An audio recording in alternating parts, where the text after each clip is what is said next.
Just to be sure, there's a spoiler. The return of Michael C. Hall's titular serial killer in Dexter. Resurrection is great news for fans of the crime franchise, but for those waiting, I'm patiently for an episode to drop each week. There's a brilliant HBO show that scratches the same itch. The Dexter shows combine to tell an impressively long saga, but even the most devoted fans will eventually run out of episodes. Shows like Dexter and its spin-offs belong in a specific type of category. While they're essentially just crime dramas, the way they make the audience root for someone who is essentially a villain results in a fascinating experience. Thankfully, Dexter Morgan isn't the only character from the group of TV villains who are surprisingly easy to root for.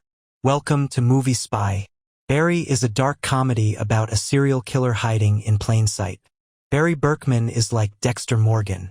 Barry aired for 4 seasons between 2018 and 2023, with the show experiencing a COVID-related delay between its second and third runs, totaling just 32 episodes that are each typically 30 minutes long.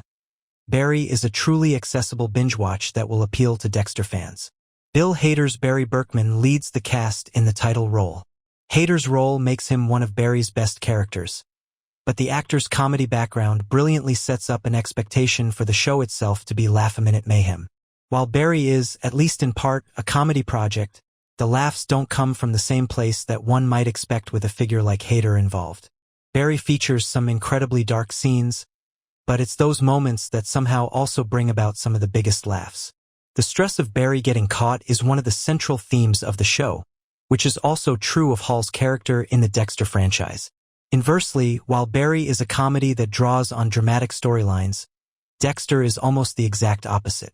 Don't expect Barry to be like Dexter, but they do share similarities. Dex and Barry aren't identical characters. There is quite a lot of crossover in various elements when it comes to Barry and Dexter. That said, there are also a lot of differences. The tones of both shows don't quite match up, but that doesn't mean they're not both equally great. Perhaps the biggest example is that Barry spends most of the show trying desperately to leave his life of crime behind. Still, the general formula of a serial killer trying to blend in among the general population remains in place for most of both shows. Where Hader's show differs significantly is the fact that it has a satisfying ending, something that Dexter is currently on its 3rd attempt at achieving. So, you can watch Barry without being concerned about that.